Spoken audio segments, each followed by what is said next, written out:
If you guys just want to introduce yourselves, who you are, where you're located, obviously the name of your company, and what would you say you specialize in, or who do you primarily serve?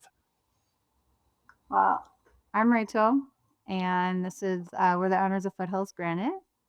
I'm Rich, my husband, and yeah, so we're veteran-owned, family-owned stone countertop business, and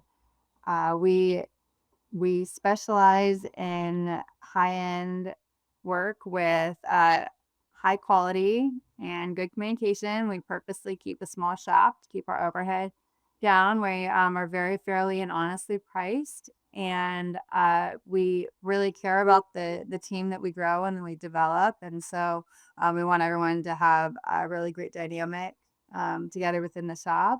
And we did not market in the beginning because we were completely word of mouth, but those referrals helped us build a business that we're reached a point where we're ready to scale. Awesome. Um, and before we actually hit recording, Rich gave a little bit of background. Rachel, how did you start off with Rich pretty early on, or were you working in a different industry, or not, maybe not working at that time to then Um, join this crazy journey? yeah, so I was not working at the time. I was homeschooling our kids, and he had a very short venture partnering with someone else to get the shop started. And I kind of jumped in when trust was not enough to know what was going on, and started looking at things, and we made the decision that we were going to go out on our own. And I kind of started out with marketing and helping with the books, and then just um, as things developed, kind of took on more and more tasks with scheduling or sales, and it just kind of developed into where we're partners. And I kind of run the office side, he runs the shop side, and we share the operational duties. And we've got two of our sons work in the shop. We have another son who helps as needed, and yeah, so we very much make it a family business.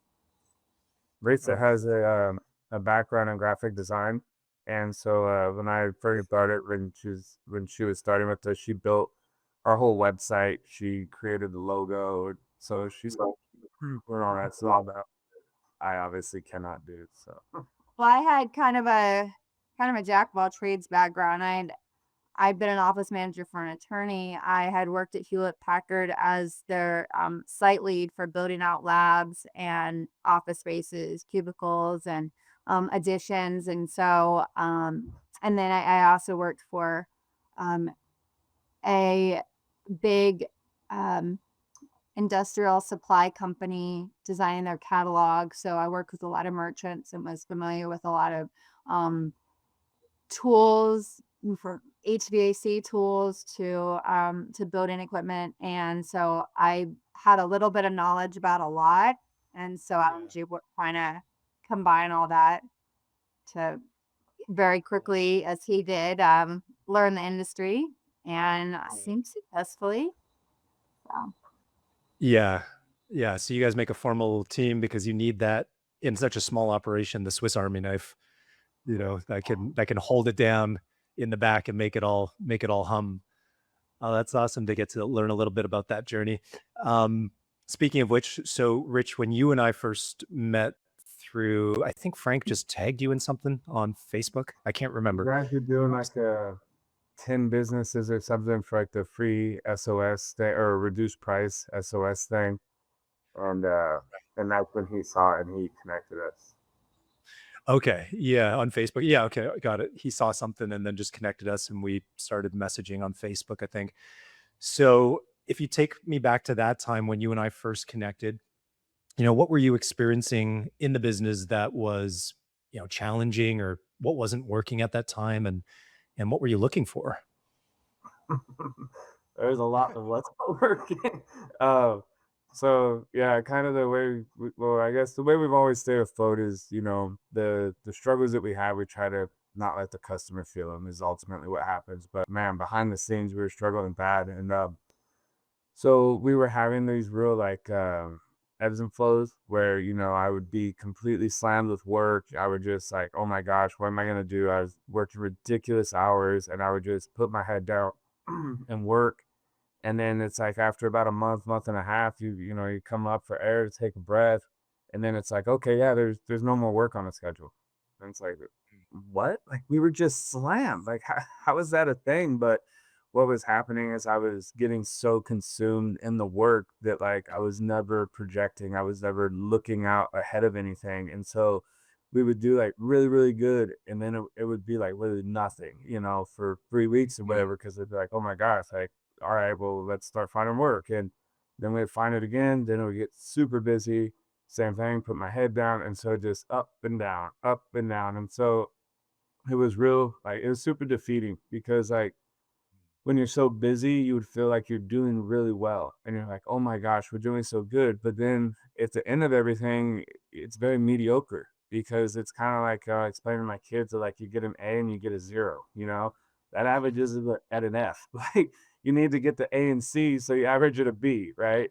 And so that's kind of what was going on is it was like completely slammed or like literally just nothing, And so that was, I think, our biggest struggle was with that. Right. So that's where the business was. That was the number one challenge is being on that feast or famine cycle. That's so hard. I call it the revenue roller coaster as well because it's like that's the like the byproduct of being in feast or famine. Then you're on this revenue roller coaster. It's really hard to keep people busy, know if you can hire somebody new. It's just really handcuffs you. Um, and like if I go back to the call that we had on the phone, Rich, you were looking for something that would give consistency. We talked about a number of different things. Um, I remember because you were introduced to me by Frank, you were like, "Okay, yeah, that sounds good. Let's do it." Right? We were talking about the marketing, and I was like, "Well, let's just wait. Let's talk this through and make sure it's right for you." Like he's a good And I guy. was I'm like, like, I'm on board. "Yeah," and I forget it was like 6 o'clock or something. And normally, when I wouldn't talk, try and hit somebody up when they're, probably going into family time or something like that. But I think we were texting on Facebook, and I was like, "This will be a lot faster if we just talked on the phone." Yeah. So we hopped on, and then you were like, "Yep, yep, yep, good. Okay, like when can we start? When can we go?" And I was like, "Pump the brakes," and I was asking you different questions. And I mean, correct me if I'm wrong, but even when I sort of broke things down for you, you probably joined having very little real expectation or understanding of what you guys would be doing. Is that kind of would that be true? Yeah, there was the marketing machine and the sales engine that the way that you explained how that would help the feast or famine, like that was enough for me. I was like, man, you fix that, like I'm on board. Like the rest is just, icing on the cake, cherry on top, whatever you want to say. But that I was just like, and it made sense to me of like the way you explained it. I was like that. Okay, that's legit. Like that's probably how people are doing this, where they're not having these huge ebbs and flows. And so I had no idea the how in depth you guys would go though, and the amount that you would do with as far as like our playbooks and the systems and processes and like actually helping the whole business run as a whole. I was just so excited that it sounded like there was an answer to just get the workload under control. Yeah. Okay. Awesome. I think there's some good stuff I'd love to dig into. But if I just back up for a second, so you'd be super slammed, and then you'd come up for air and be like tumbleweeds in the pipeline, or just no work in sight. But it sounded like you would do certain things that would get you busy again. What were some of the things that you were trying? What was working for you at that time to be able to get jobs coming through again? Um, I mean, honestly, it's probably really not a great thing to say, but we were all word of mouth, and so the whole reason, sorry to like backtrack a little, but like the whole reason I had tried with a partner in the beginning is I don't like getting in front of people. I never Mm, wanted to do the sales side. I was like, dude, if you do all the sales, I will just run a shop. I'll put my head down and work. Like I'm good at that, but I don't want to sell anything. I don't want to go meet people. Like it's not my thing. And so even when we were slow, I may reach out to a couple people I know and see if they had work. But normally, somewhere in that cycle, somebody would hear about us. And it was honestly like they'd be straight, or it was normally another shop like couldn't do the work in the time frame they wanted.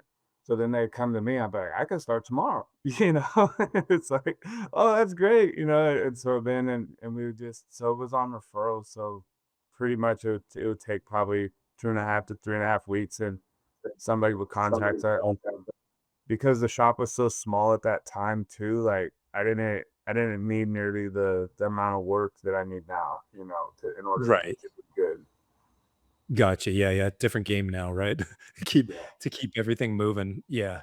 And then you have a new challenge, a new hard for sure.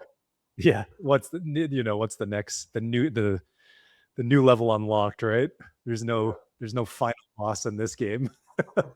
Uh, all right, cool.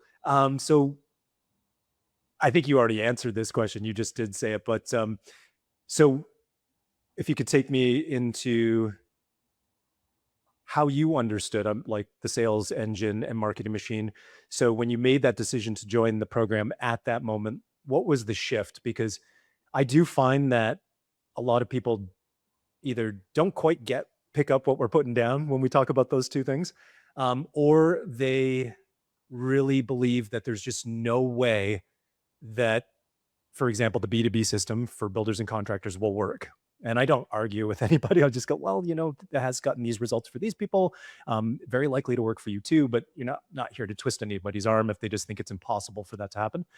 Um, so I would just love to hear from you, in terms of the sales engine and marketing machine.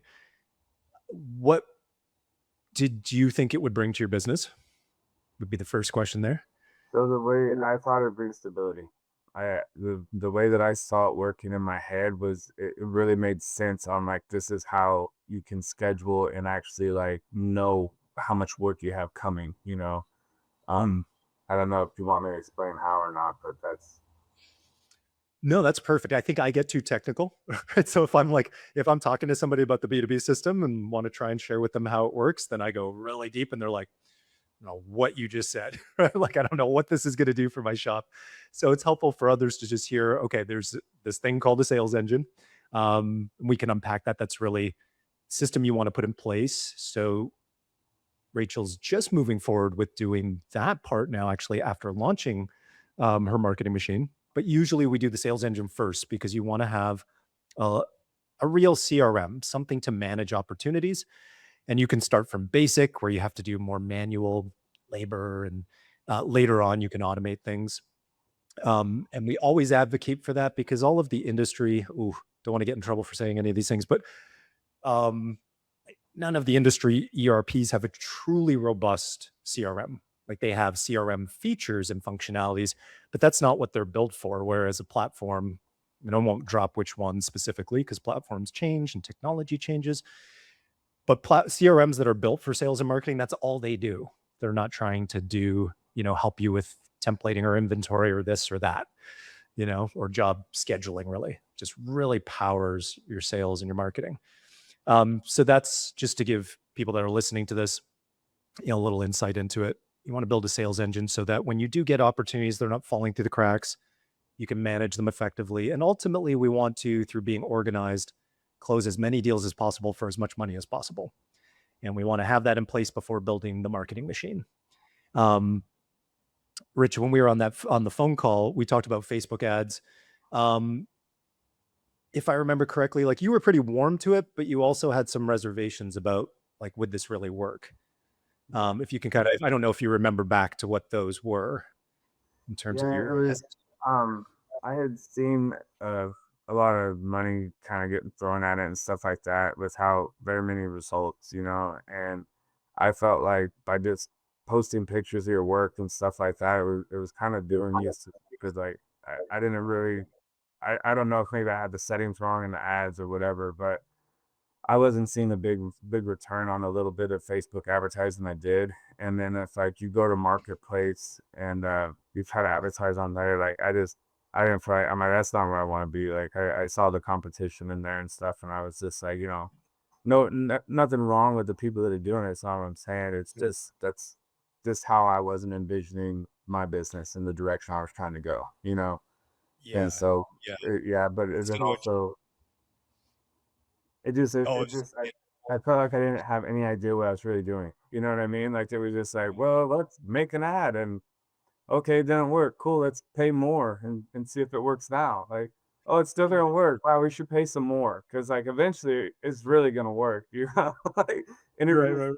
did not feel good. Of like, so you mean to tell me when this doesn't work, I pay more, and it's still not guaranteed it's gonna work, but I just hope it works as I keep paying more. And it was the same thing. We had met with different marketing companies that are outside of the stone industry, and that was one of the meetings we had with them. And the saleswoman was talking to me, and she says, you know, well, we'll get you, you know, this high on Google and this and that, but you never know how much the competition's paying, so we can't guarantee. And I'm like, so hold on. So like I pay you and you're gonna do this, but you may not actually do this. And so like what happens if you don't do it? And they're like, well then Right. you would just have to pay more, right? And I'm like, what? Like Literally said and that. literally, and I'm like, so hold on, like if you don't do your job or if like your product doesn't work, I pay you more and then it's gonna work. I was like, this is the craziest thing I've ever heard. Like I want in the Yeah. business, right? Like you literally don't I have to was do just gonna say anything. that. I was just gonna say that. You're like, "Stone business? I should open a marketing agency." Like, I Yeah. don't have to know anything because if it doesn't work, you just pay me more, you know? I like, this is Yeah. So crazy, you're it's like not successful, you're just not, buying enough SEO or enough. Right, right. Yeah, I actually forgot that part of the conversation we had, that you had already run some ads. That's right. And that's usually people are pretty, disenfranchised with Meta ads. And it was Meta's very minimal what we did. It was very minimal. And I mean, it was very low budget too. But we didn't know the settings. I think that was one of the biggest differences is knowing Mhm. how to run the tests and how to have multiple pictures and have that variation and the multiple versions of copy. I didn't know to do any of that. Yeah. And so we just kept it low budget and just kind of called it, Mhm. talked up to like, well, this isn't working pretty quickly. it Yeah. really felt like we'd Okay, like cool. just thrown money away. Like Yeah. it was, yeah, there was like no result on it. It's like the definition of insanity, right? We'll pay more. Like we just expect it's even worse, right? Expect a different result, do the same thing, but just spend more money on it. And I don't really love Facebook, to be honest with you, but it's just a means to an end. I was just on with another program member yesterday. We were just trying to help them, and I lost my train of thought there on that. But it it's like a casino. It is like a casino. Oh, that's what we were going through. We are going through the platform, and I'm like, "Is this?"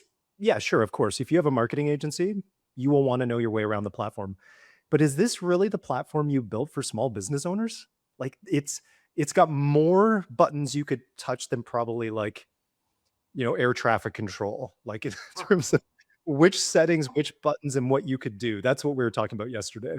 Because he was a little frustrated, and everything he set up in his campaign is working. It's all perfect.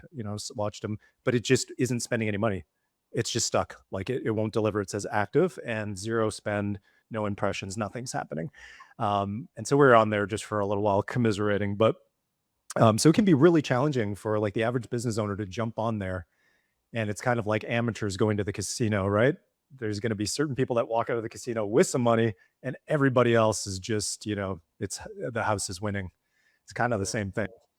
Um, yeah, I'd love to get into more specifically the work, but yeah, that helps kind of for others that are, um, we don't really talk that much about what we do on social media. But when we first started working in the stone industry, we were a growth agency, plus we did consulting. And so we would do all done for you services. We never made any promises because you can't. And we never said you would have to pay more. It was just like we always start with a really small amount of money, and you don't pass go and collect $200 until you validate it.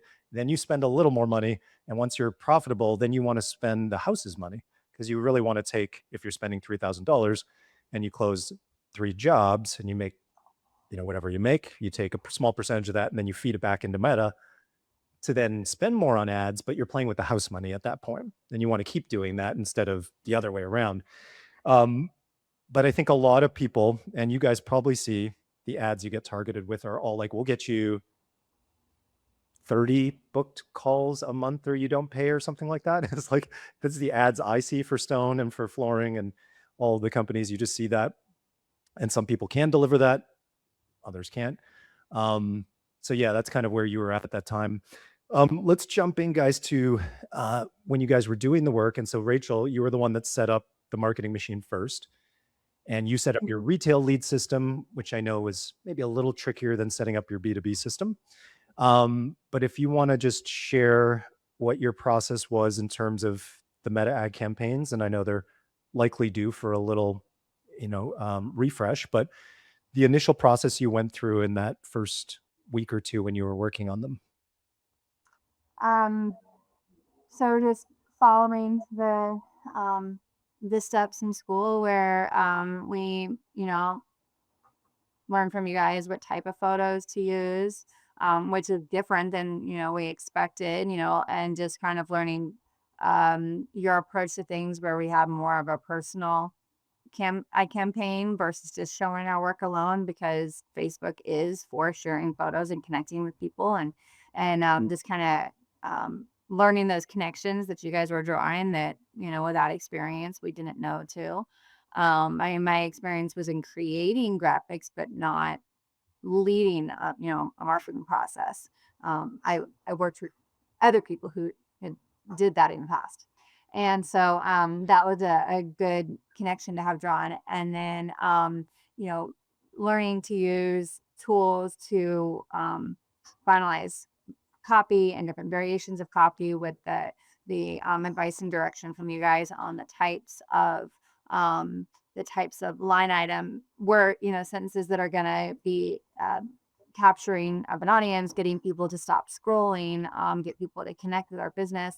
A big thing for me was that they didn't see us as just I guess a generic marketed product, but they did see us as everything we wanted to portray, which was locally family owned small business. And so then knowing how to run those tests, starting nationally and then scaling back, I mean, we had to make some tweaks, the first go live about this into the fame, but it, I mean, overall, it's done great, and we've gotten largely qualified leads. It took a little bit of tweaking to get the qualified ones versus kind of having quite a few to filter out. But now there's a lot of engagement with our ads, which kind of surprises me because I don't typically comment on ads, but people do. Like, it's a personal post.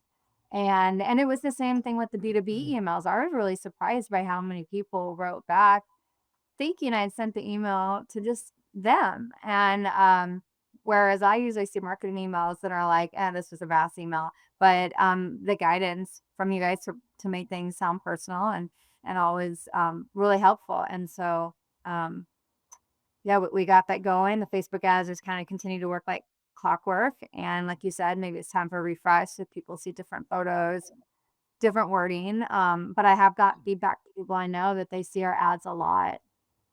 And we get regular leads. I mean, we've been getting on an average, we've been getting a consistent number daily, which is nice. Awesome. And they're a lot better. We tried it for a little bit. We did a couple of things, and I don't know, some of those companies where they do the leads, like the contractor companies. We did those, and I would say, like Angie's lead. And that's kind of oh God, no. yeah, and we get like the quality of leads now that we get is we've never had like this good of leads come through before. Like it's hugely different, and it feels like we're actually drawing in the customers that we want, like rather than just anybody who wants a countertop or whatnot. I mean, they're not all perfect, obviously, but it does feel like the mass majority, it is much more of like where we're trying to drive our business and what we want. Nice. Yeah. Yeah. For anybody listening, because I see that in like the forums on Facebook and things like that. Should I try Angie's List? No, don't do it. The three of us are telling you guys, do not do that under any circumstance, unless you just want to throw money out the window. And then the other thing that Rich was talking about, and we're not knocking anybody that that's where they get their business, but it's just depends on your ideal customer. When Rich was talking about advertising in marketplace, it's like somebody might be looking for a used air fryer and then, then they're like, "Oh, cheap countertops." Right? It's generally what you would see in marketplace when you're advertising. So that's also something we can save you some pain on, those that are listening to this. That's part of the benefit of us recording episodes like this, is that other people that are wherever they are in their journey, but if they're like 2 steps behind where you guys are, can avoid some of the pain along the I way. mean, too, like the better leads too, it's like you can have the same exact job and it's so much more profitable because like you said, like some of the other people, they weren't necessarily really searching for countertops. Maybe they stumbled across it or whatever. They saw something with us and said, "Oh, I'll see if I want stone, but I really want it for mica or something else," And so with a lot of those leads, like even when we got the job, the amount of work I was having to do to get them. I mean, I was driving over to different suppliers, looking at stone for the people, taking pictures of it, going out to their house, looking over everything, talking with them. How can we save here? How can we do this different so it's cheaper? And it's not, you can make those exact same, decisions and make a job cheaper for somebody, but it was just the amount of time that I would have to spend one-on-one with them where I wasn't fabricating for them. It was just other things I was doing for them. It really started making me realize like I am losing so much profit because I'm constantly doing all of these things that aren't, fabricating. And I'm like, this, yeah, That's a so the leave really good are point. they're the same price and stuff, but it's like they're Right. much more profitable. Well, and we're Right. more confident in our processes and the amount of business that we get, that we do 99.5% of our estimates by getting people to email in plans or drawings, and we've you know uh, kind of honed in exactly how to instruct them how to do that in a way that they don't feel overwhelmed by it, and that's been really great. And I think in general, people are more and more comfortable communicating digitally, and with a phone call, but emailing in those plans to where we don't need to go out to every single Yeah. job. I mean, there's occasions that, it helps to see the job in person, but while we still offer free in-home estimates, it's anytime I offer someone the process of emailing it in, they're open to it.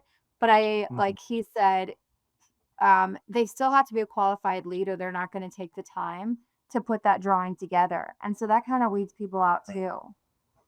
That's a good, So, yep, that makes sense. Um, are you guys good on time right now? Yeah. yeah. Okay. May as well on the spot just kind of discuss what would be next for you guys with your marketing in terms of your marketing machine. And I think for the audience that'll listen or watch this, I always forget about that part, even though it's on video, um, is I'll just recap what Rachel ended up launching and the benefits of that, and then what the next steps would be. And that'll also help you guys live because you haven't heard about that, what would come next. So Rachel set up, well, first off, rigorous testing, right? Very often people just want to launch an ad. And so they'll get a recent install photo, right? You put that on there. Maybe you do some graphics of putting a promotion on or something like that. And I remember early on, Rachel, I think you were asking, like, what kind of promotions would we run? I think was some of the discussions we had. So that's what people usually do, and you'll run an ad. So what Rachel did that was different in following our playbooks is testing every element of what would end up being the ad she would launch, which pictures will perform the best, because you really want to know what people will engage with, click on, stop the scroll first with the picture, then the headline, then the text. So Rachel learned to test everything without spending very much money. I don't know what it would have been, maybe $300 or $200 for your test. Somewhere around there. Yeah. Yeah. So just a couple of $100 to test before you launch a campaign so that you feel confident about what you've put together. Um, and none of the pictures she's using now contain project photos. Some of the early pictures you ran, I was like, those are the most incredible pictures I've seen of a family. We actually need to take it down a notch. Like, they're too good. They're too good. Uh, you just want a photo for view in your backyard or when you went for coffee or something, or date night. Um, and so you launched those. At the beginning, the leads weren't very qualified. You made some changes in part of the funnel, you could say, in your form to like pre-qualify people a little bit more. Um, and then like consistently you're getting, well, you said a consistent amount of leads per day. Now, there will generally be a point where people are like, okay, we've seen this before, like a lot. It depends on how large your geographic area is of population, of how many people are in market looking for countertops, and also seeing the same photos over and over again. However, if you're getting some good engagement on there in comments, social proof is good and people will gravitate towards posts or ads that, other people are engaging with and commenting on. So we probably want to keep that going because once you switch anything, you lose the engagement. So as long as they're still performing, the lead quality is pretty good. You can keep going for a little while, but the next level of things, and I just wanted to talk about this for a minute because of what Rich said, is that in terms of profitability of a project can be the same lead.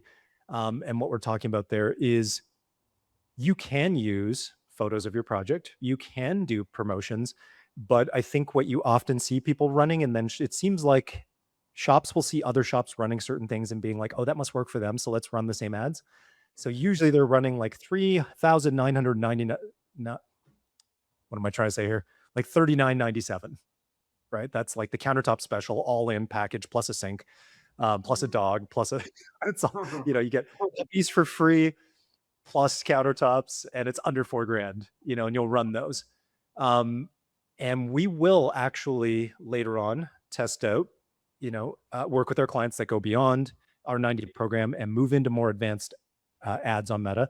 You'll run campaigns that do use installs and that you can have like a promotion of a special or pricing. But we go the opposite way, and it depends on the business. Of course, you maybe don't want to do the most high-end complex project because that's also challenging with the risk on materials or like things like that, like ultra thin porcelain, right? Maybe we don't run ads for that. But we go the opposite way. If you can get customers to spend under $4,000 on a countertop, you can get customers that'll spend 25 or 50 grand on countertops. So when it comes time, the game that we play is we'll do the exact same thing as everybody else, but we'll go after the customers that are out there that want to spend a premium amount on their countertops, and they value that. And so that's the direction that we go after. We never fight down, in the arena of competing on price. And there are always people with money, right? So we go after those people. That's the next thing to go after. And then in all the work that you did, Rachel, to set up your CRM, the next level that we've never talked about, or maybe very briefly on one of the group coaching calls, is right now your campaigns are running like it's a one-way street.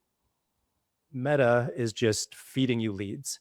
And there's no feedback loop for Meta to say, are these good leads right now? They don't know.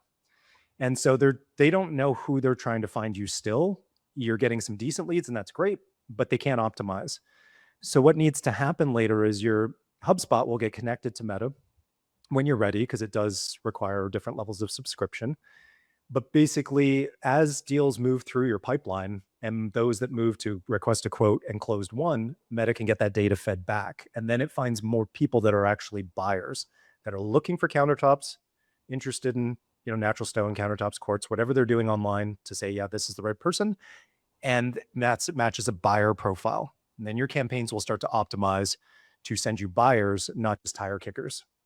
And that's when the game really changes. If you're running 50K or 25K countertop ads for buyers, then we're in a whole different game of marketing. So that's like the next level for you guys. We have some other things to take care of first, right, in the business, and get things running streamlined, so that you can deliver on those consistently and know that you can go after them. Not to say that you couldn't now, but you want to. We're just getting those ones through word of mouth. Yeah. So, but yeah, people don't often think about that, right? In terms of like premium products are being sold online, you can sell a premium countertop, on social media. So that'll be eventually a stage for you guys.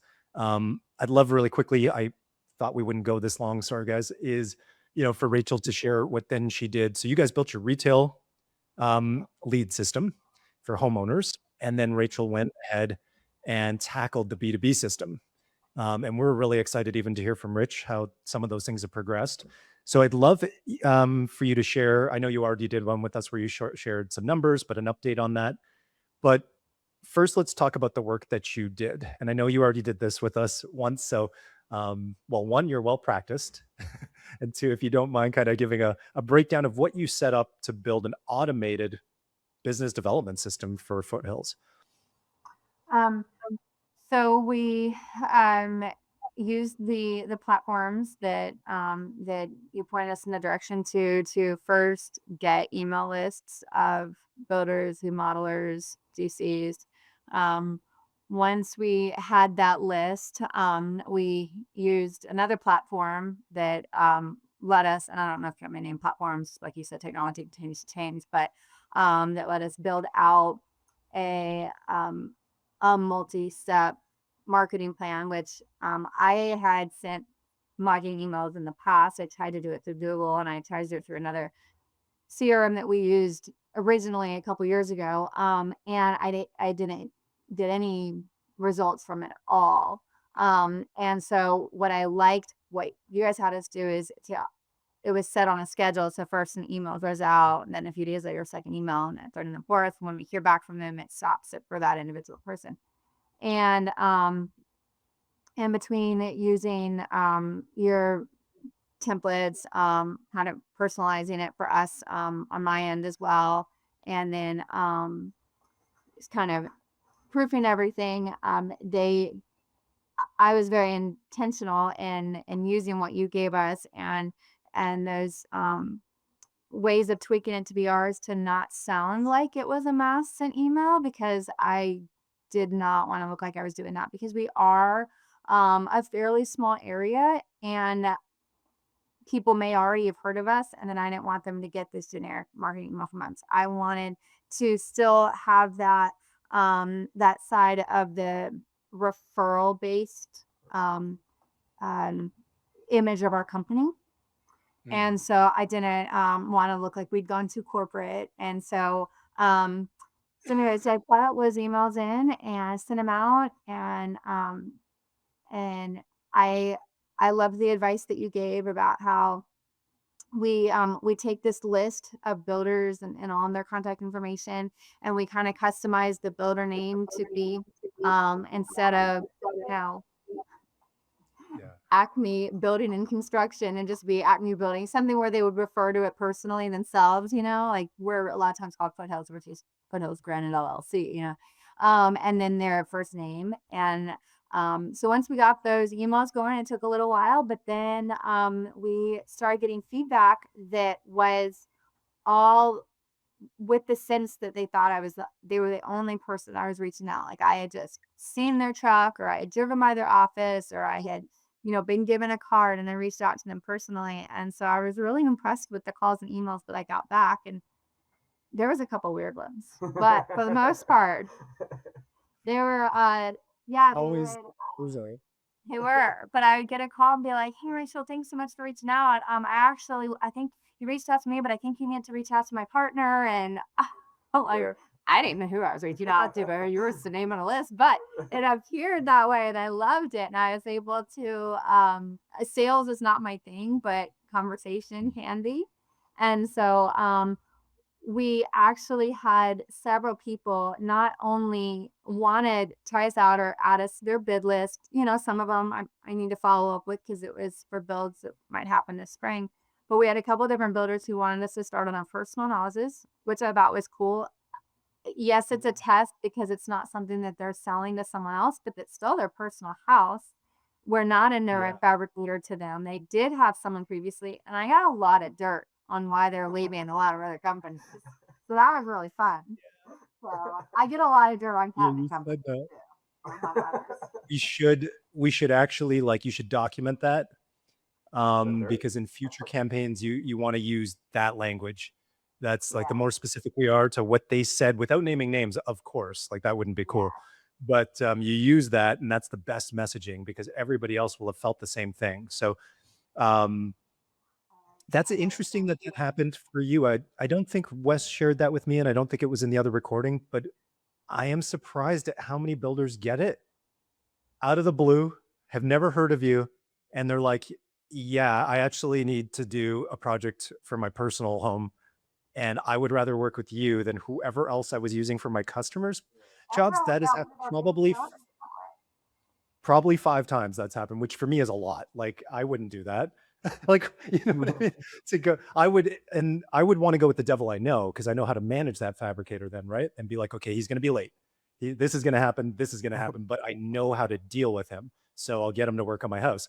Versus this lady that emailed me out of the blue, is now gonna come work on, do the project on my house. But yeah, it's weird. It works really well even in that case. And, of those 5, all of those projects went well, and I'm remembering a couple specifically that the next homes, of course, these are in certain areas, were $1 million homes, $500,000 in stone. One of them was, and so these like foot in the door projects, surprisingly yielded a lot, in return.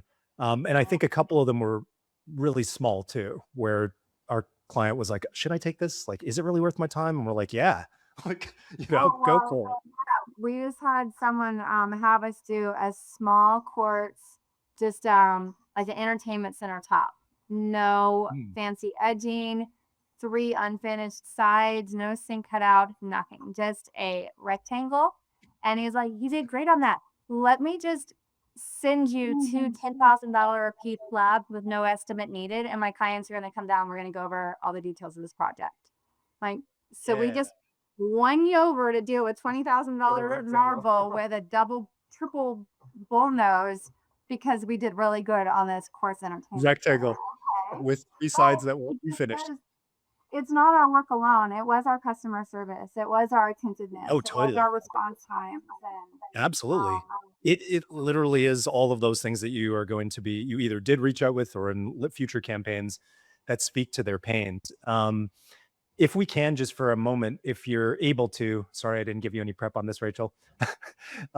If you're able to talk about specific results. So the retail marketing machine has been going for quite a while. Usually what will happen is it'll need a refresh. So at the beginning, there'll be more leads than there are now, and it kind of then stays consistent. But are you able to remember kind of numbers wise what's come in since you got that no, going? so we're actually getting more leads than ever from it. Oh, okay. We've gotten really consistent. Before it would be like we would get 3 and then nothing for 3 or 4 days, and then we would get 2 and then nothing for a day, and then we might get, another 2, and then we'd have a good day of about 3. And it was kind of like ebbs and flows. But now I would say we're consistently getting 3 a day but and it's not a lot in numbers, but it's like Yep. very consistent and comments and direct messages too. What are people So commenting on that? I'm just they'll curious. comment from things like, "Oh, can you do full high backslashes?" And ask a question, which is what they had in mind for their project, where they'll ask, like, "Oh, do you work with this kind of stone?" Or we have a lot of prior customers see our ad and leave us reviews in the comments, which I'm all like, "Can you leave Right. guys an actual Google reviews? I'd really appreciate that." Yeah, Yeah, yeah, they But jump on there. yeah. yeah, so that's They're like, they installed this for me and I love it, or I'm so happy with my kitchen, and so that's cool. Like, Oh, yeah, that's like they're awesome. promoting our ad for us, and No I way. mean, Yeah, that is okay. So that makes sense as to why it's going up. Um, and with the budget staying the same and the ads having been going for so long, usually it'll fatigue a little, is what the techie marketers would call it. Like, you're saturating the market because you have a small geographic area and people get tired of seeing the same thing. But with the positive comments on there and the endorsements on there, that makes sense. And that alone will lower the cost per lead. And 3 a day is probably where you would max out. And just for people that are listening, if you're okay sharing this, Rachel, what are you spending per day budget wise? so budget is not where I really honed in on things. If it's But like $100 a day. I just get an email every few days that Meta charged us $300. Well, it's likely what you said it at the beginning. So it'd either be 50 or 100, because we're going to start real small, right? So at $100 a day, it's 3 grand a month, which is kind of what we always say is like the minimum pay to play. Like, if you're going to go to the casino, you got to buy enough chips, and usually $100 a day is a good place to start after you've validated and tested, as Rachel did. So that's good to know. And just for anybody that's listening, if you're, and we've had so many clients when we used to do this for them, that would be like, I want more leads. I'd be like, okay, well, in that case, to Rich's point, you do need to spend more money, because if your cost per lead is, if you're spending $100 a day and your cost per lead is 50, you're only going to get two, right? So, and it is an auction and you're bidding against other, it could be an ad for shampoo. You're still bidding for, attention, impressions, and conversions. I'm kind of oversimplifying it, but that would be the thing. If you're at three, that is where, once you start to look at, well, what do we want to put back in the machine? Rich was looking for stability, right? When we were on the phone. And so that's what I always talk about being in the driver's seat of your business. When you build that marketing machine, you will then have consistency and stability. But what you really want is real control. So if you know there's seasonality, some people listening to this know there's a time of the year it's really slow. Okay, we've made profit from these projects. We'll take 15% and put it into Meta, into our marketing machine. And so we know we can buy this many leads to buy this many customers. So that's how we want to think about it. If there's times where Rich can kind of see in the schedule that it's going to be a little slower, then Rachel, you can do that to look and go, okay, I'm going to increase the spend a little bit. What you don't want to do is increase the spend and decrease the spend a lot. You kind of want to just increase it a little bit over time and then just leave it there. So don't like crank it up and crank it down. It'll throw it off. But that's the name of the game. We want to buy more of the market than anybody else to grow our business to the level we want to. And I know for you guys, it wasn't like gangbusters. Like you're not looking to like 10x the business, but it still helps to know that you have that level of control. So um, that's, yeah. So it always makes me really happy to hear, since the last time I talked to you, that the results have even gotten better. Yeah, That they're just super makes consistent my now. day. What's crazy is I think so. Normally, we always plan for not much work in January and February. Those are historically the roughest months, and we've somehow typically gotten pretty lucky and had some work through there or whatnot. But this year, I think we had like one of our best months ever in February. And we didn't even know if it was with using all this stuff. And so we ever sit in the office, Rich would show me a report and was like, "Can you believe this? This was February." I was like, "Oh my gosh!" Like it was No, it awesome. never slowed down. Yeah, I mean it picked up, and I was like, "That's crazy!" Like, yeah, it did really well. And by slow down, I mean, since it picked up. It typically, in our industry, January gets real quiet because people, spend all the money leading up to getting their countertops and their house ready for Christmas and Thanksgiving. January gets quiet, but ours did not. And I think what really filled that gap was the B2B, because the builders were kind of reevaluating their year and who they're working with and their stops announcement. We got something, they got so its houses.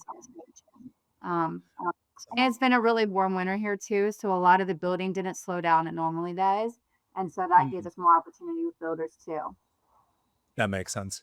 Um, if you can give just, and you did share that with us, but it just wouldn't be on the podcast, that quick snippet that Wes grabbed with you. And you might have even a further update from that one. But if I remember, and your results were even surprising to us, because your, I think, lead prospect database is only 150 people. I think you might have the record for smallest one, where usually we always push like, okay, let's get 500 prospects that you're going to reach out to, and then we'll take 100 and we'll do the first campaign, right? 150, I would expect maybe some people would get five, hands raised from 150. That would be, to me, that would be a win. And I think yours was 19 responses with 15 qualified leads. Is that correct? Somewhere at Back when you first 17. talked to us? Yeah. About 17? Okay. And then since then, because I know it's a long sales cycle, right? Those projects might not start yet. They're definitely not going to pay for a while. It's going to take a while, but so we're capturing this early on, and maybe one day I'll ask you guys, can we capture the second episode where hey, how did those really work out? But what are the early signs? You said some builders for their personal homes. What's the traction been from, filling the pipeline with these new relationships? Um, a lot of it we're still at the stage of we've sent them the bid and they're still working on gathering everything they need to. Projects starting in late spring and summer. Okay. What So would not a lot of those builds have gone yet, but yeah. there's a lot of the bids out there.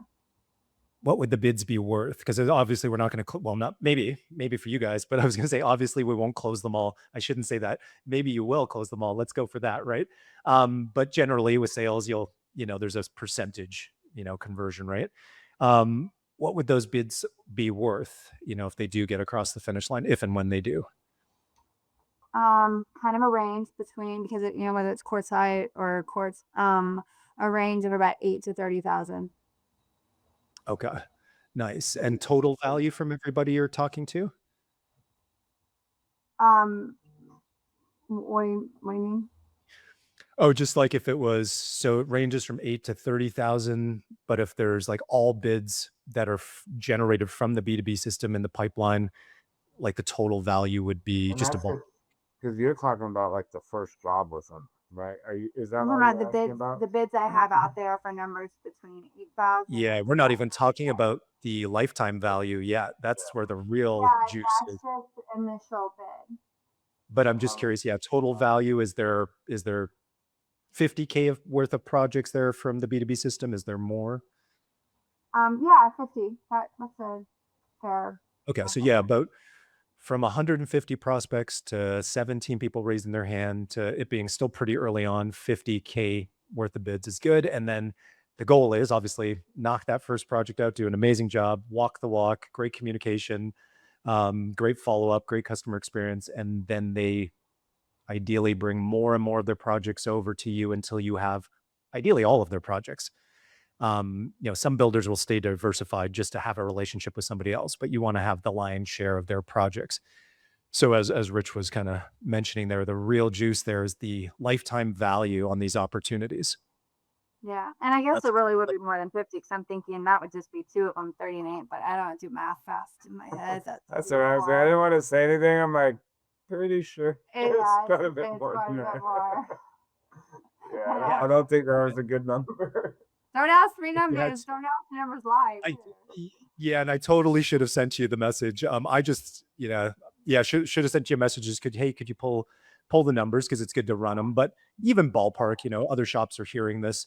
Um, Rich, what did you think I'm the thinking number? like I'm like quick math. I'm like, I guarantee everyone's over 5K, so that's 50 just out of 10 No, at of least them. 8. Yeah, Okay, so you're at okay. 85 right there. We got one alone that's 30. We're gonna So move on from my math abilities, please. I didn't want to say anything, but I was just in my head. I was like, Just no. continuing to say things. I love it. I love it. Which is funny because Rich was on one of the group coaching calls that you weren't on, Rachel, and he was like, "I shouldn't talk numbers. I'm not going to talk numbers. That's Rachel's thing. I'm not going to talk numbers, guys. But it's good. I'm just That's just messing. because I handle all the estimates, so he just doesn't see the numbers. He doesn't see it with the estimate point. He doesn't see it with the invoice point. He just makes the work Yeah, perfect. And So if we math, I have a minor in math, so I'm pretty decent at math. But I don't pay attention to any of the invoicing or yeah, what anything's costing, and so I don't know. And so that's where I'm like, if you want to know like what the invoices are, that would be yeah, their site, you know. But then once you start saying it, then like my math kicks in. But I, yeah. Totally. no, no, Um, That's helpful. It sounded like, well, we'll move on in a minute. No, I'm just kidding. So it sounds like there's a solid six figures based on math is not my strong point. Rich, you'll have to help us both. Is that so? You broke it down. You said 85, you got one for 30. So you're at over six figures of initial bids right now, which is surprising from a small pool of 150 prospects. And just for those that are listening, you've got like to get those 150 leads was probably under $200, maybe $100, not very much, in that ballpark to like use the tool to get those leads. And then to do the automated outreach, you're spending under $100 a month. So when we're talking about like if you're a scrappy shop that doesn't have a large marketing budget that wants to work with more builders, designers, or contractors, it's a system that was built and that's being maintained for under $100 a month. That was built for less than a couple $100, and in the pipeline now is over six figures. So that's me trying to just recap it, for people that are listening, of like what that can produce. And also, Rachel, as you take that next step to adopt HubSpot, that's where you won't have to think about how many bids were sent out, because when or what the bids are worth, sorry, that were sent out, because it'll all be there in the pipeline stages, and right there at the bottom it'll be like, quote sent. We've got, 200K out, and in review, you've got this much out. That's gonna be really nice.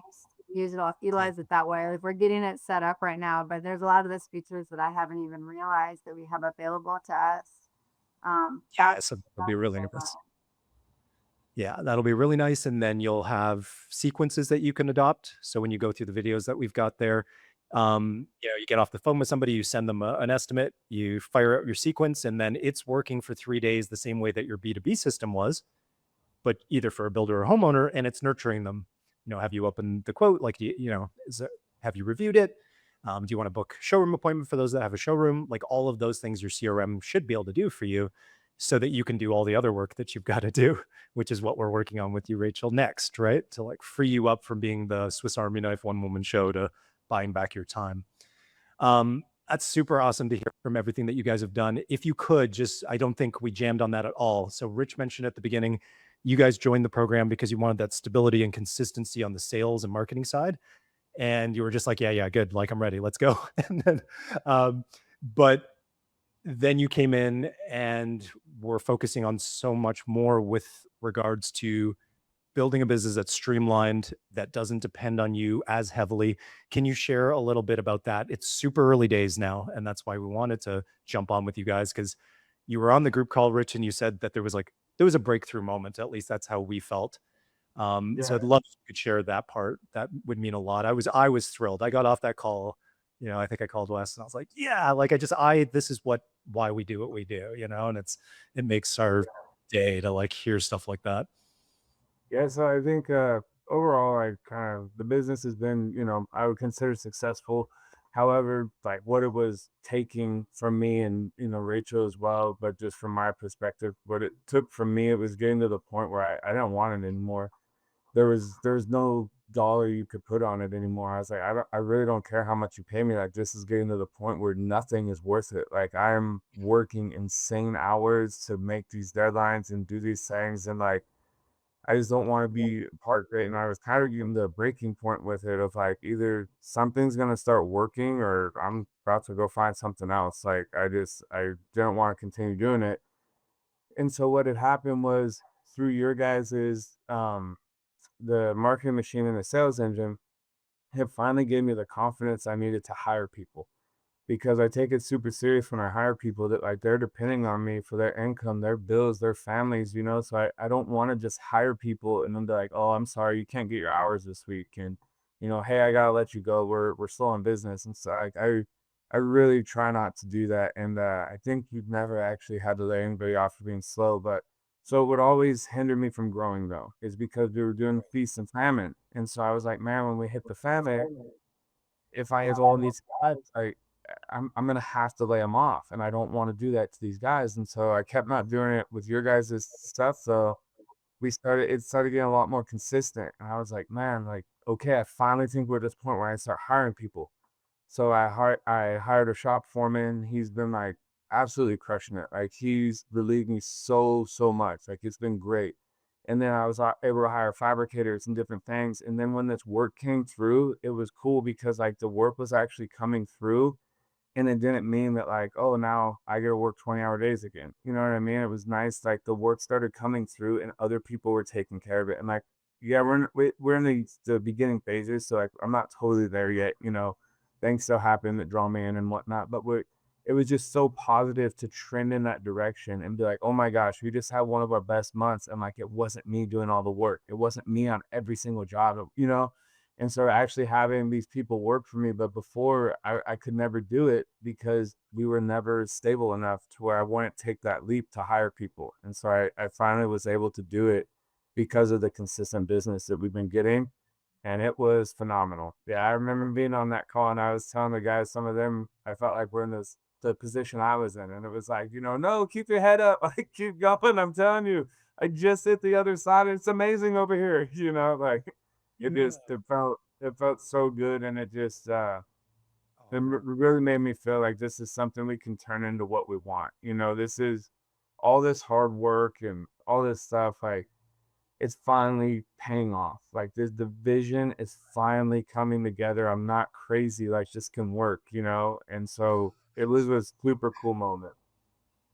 I laughed at that moment because, like, Yeah, I have that same story in my head, or when I tell my wife, like, "I'm not crazy." Like, like, you have to justify, like, "I have a plan, like, this is set up, in the past, and this will work, like, I've been there." And, having those late night conversations with yourself when you can't sleep, like, "I'm not crazy, right?" Um, and Yeah, Z I remember even posting on social media once what like, when AI just first started out, and one of those late night conversations I had with it, and it validated, "No, you're not crazy." I was like, "Okay, let's go." Like, let's I actually got on AI and I gave it all my info and all my numbers and everything. And I'm like, is this just a lost cause? Should I quit? And AI was like, no, like this is a great business. What are you doing? He was so excited about that. ChatGPT was patting him on Yeah. the back. Yeah, I was like, hey, AI says I'm good, man. Totally, totally. Yeah, we need that. You need that validation to hang in there, but I think this is like, okay, we're on the phone. I appreciate we're not on the phone, but we're on this call.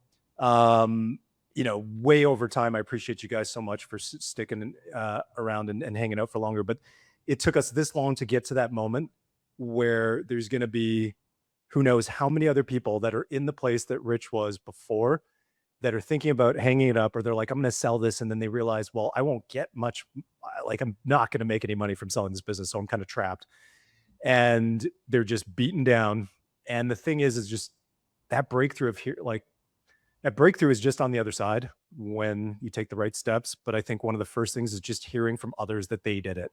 So, and I remember you were on a call and Logan jumped on one-on-one with you guys because he was in a really bad place when he joined, possibly one of the worst, honestly, where I was like, I don't know if we should have you join, because if we don't come through for you, like, this is you're like riding the line, bank account like near empty, the things that he had to do. That's not the type of situations we like to take on. It's high pressure.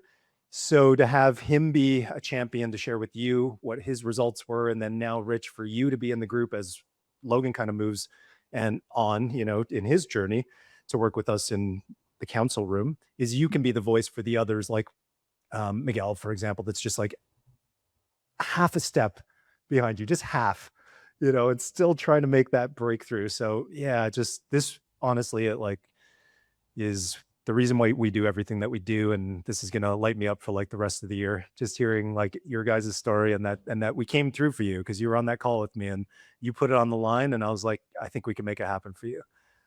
Which I wouldn't normally say. It depends on the situation. If I don't think we can, then I'm like, no. And if I don't think you'll do the work, that's the other thing. Then I'm like, no, you can't join, which is a lot of the time, because otherwise we'll just end up, taking somebody's money to enroll in the program and knowing that they won't show up and, actually execute. So it's incredible to hear what you guys have done in the short amount of time together. You guys can divide and conquer on different things. You're super inspiring. And what I'm most excited about is like we can pour gasoline on the fire now in a good way. Is really Yeah, start to like, that's the thing that I feel like is that's what I'm excited about is to finalize all of our processes and we're like really close to it. And I'm like, man, at that point, like that's where it's gonna get fun because that you're actually ready for the growth, But normally it's like drinking from a fire hose and you're just like trying to hang on for dear life and figure out how to get through it. But I'm finally like getting excited of where I'm like, no, this is how you grow. Like I can see this now. Like we're not dependent on any one person and we're gonna have our things to train people the way that we want it, and we're gonna be able to do this and keep our standards and like yeah, I'm really excited to see where we're going now. that's awesome. I that does a question comes to mind, because when we first met, you were like, there's a sweet spot you want to be at, and I think that is it was refreshing to hear, because a lot of shops want to grow and they don't know why. Why do you want to get to 10 million? It's probably going to be painful and you're not going to like it. Like, what is the sweet spot where you've got a business that's built for freedom first? You're not ripping out your hair every day. You're really profitable. But I'm just curious if now with that confidence, and also it sounds like being hopeful, like at a certain point you were sort of maybe losing hope even. So you've got that confidence, you're hopeful, you can't wait, it's going to be, you're excited for it. Does that change anything in terms of your vision of where you'd want to take the business? Not in a solid way yet, but like, to be completely honest, I mean, we haven't talked about this, but I literally came in my shop this morning. I told my guys, man, if you were in my head, you would think I'm crazy. And they're like, what are you talking about? I was like, the whole way to work today, I was daydreaming on everything I can make this place. And I was like, it's pretty crazy. I was like, it's huge, and I would have never thought that before. And I still, obviously it'd be something we discuss and decide where we want to be at.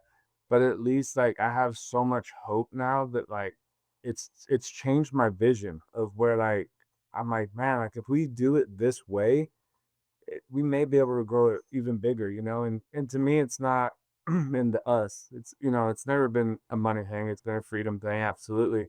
But the other thing is creating a place that's good for other people.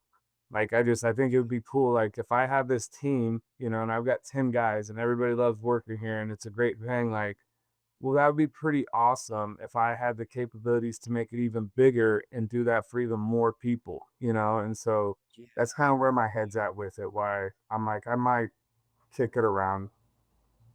Yeah. And it's not growth for growth's sake, but it is just that next step is to make a similar impact for the people on the team. That is that like you don't have to go to 10 million. It's just like that incremental step up stabilizes and then everybody's bought in to the vision. Everybody feels Yeah. like, hey, this really works for them. And that you have that sustainable engine where you can really step away and people real will truly treat it like it's their own because they've been treated a certain way and they're compensated in a certain way and there's and they can really see that this that the business is healthy. I mean, right? Healthy. This Yeah. is a place they can be there for a long time. So that's amazing. Two quick last questions for you guys. Um, we've always loved when you guys are on the coaching calls together. It's like even in the most stressful times, you guys are laughing, right? You could just see it. There's like a lot of love between you guys. You're like having still a good time, and like what felt like some of the stuff you guys were sharing on the calls, like dark, like those were hard times that you Yeah. guys went through, and yet still smiling, still joking around. A lot of love there. I'm just curious in the short time that you've been with us, and I don't know the exact number of months, but how has it also impacted in terms of because you guys are, partners in the business and in life, obviously, with the kids in the business too. So, what's the impact been there in terms of how the transformation in the business has impacted, your life and your relationship? Well, it is nice that we've had more consistent and a steady flow of business. It has allowed us to start taking an owner draw monthly in addition to our salary, which is nice. Um, and we uh we have enough faith in how much we have coming in that even when things go wrong with the machine, we are like, it's okay. Like, we have to spend this money to fix it, but we know that it's gonna get replenished.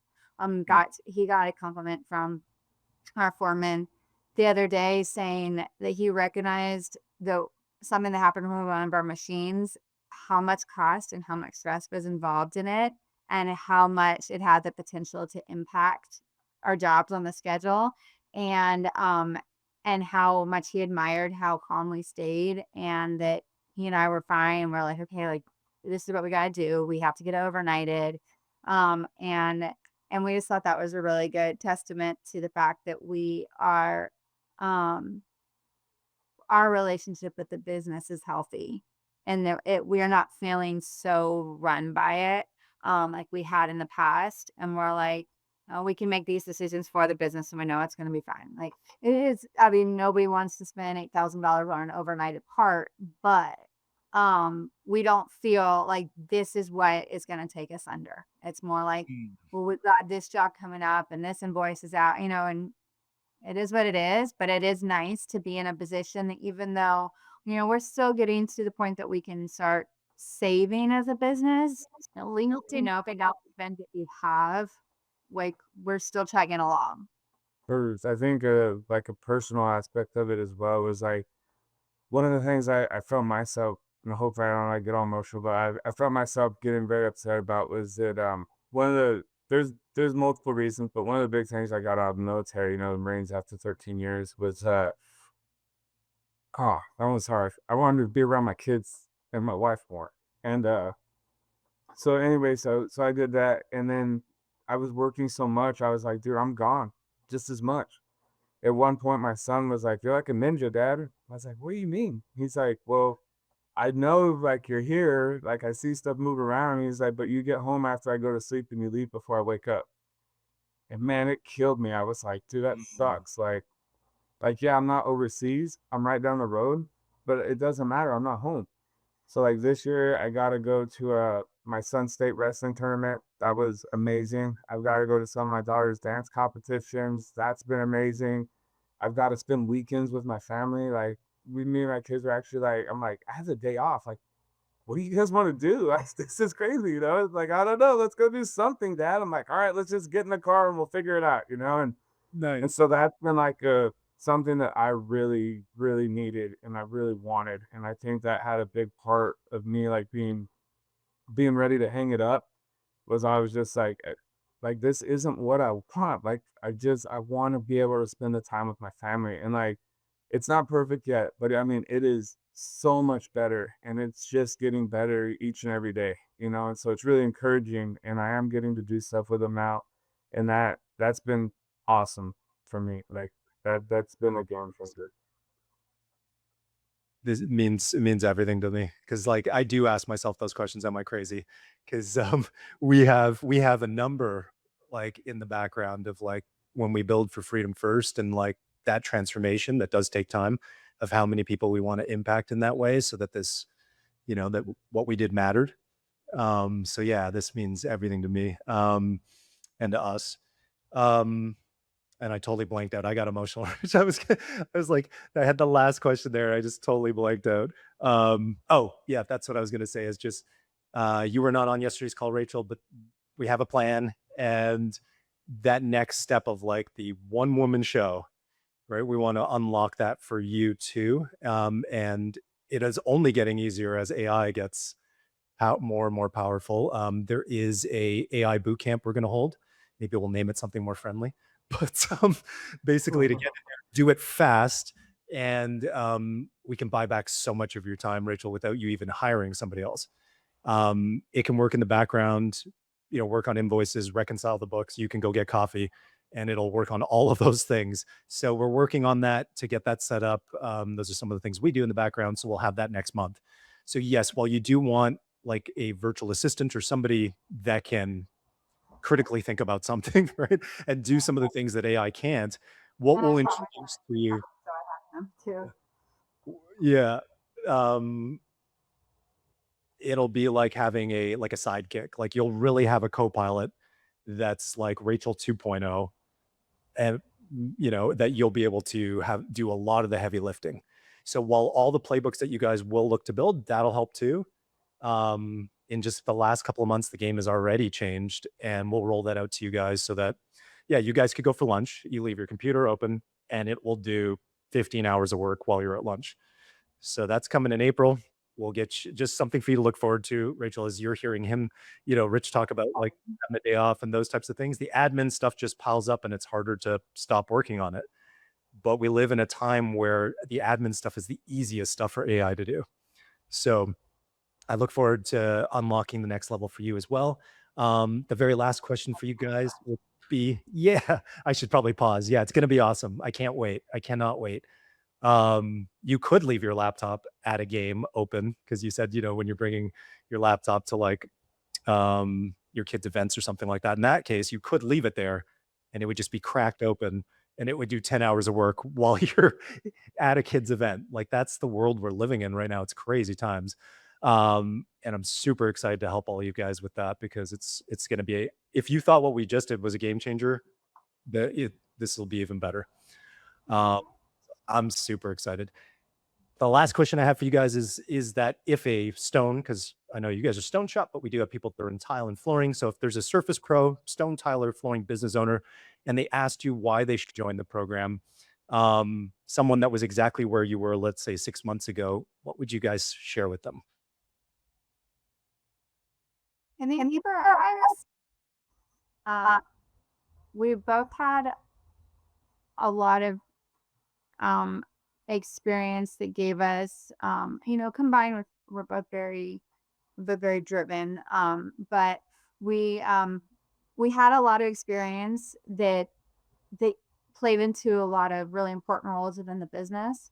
But we also both had blind spots, and there were a lot of the same blind spots. Neither of us had specifically led marketing. Neither of us had used the software that is specific to driving, a business. Neither of us had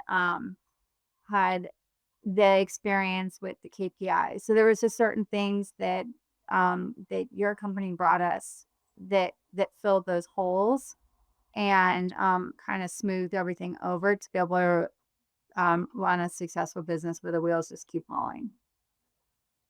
Nice. So, Right too.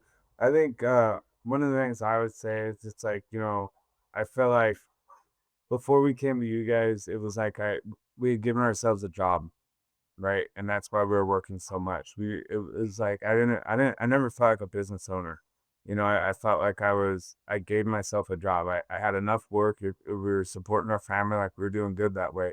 But it's like if you want to transform it and be an actual business owner, I think that's one of the best things your program's for. Like it gives you a little bit of everything. And you guys, like with us, we told you when we started, hey, this is what we need. And you kind of had jumped how you were planning on setting up the modules and said, okay, let's focus on this part. And then we'll get back to that other part where you were going to start.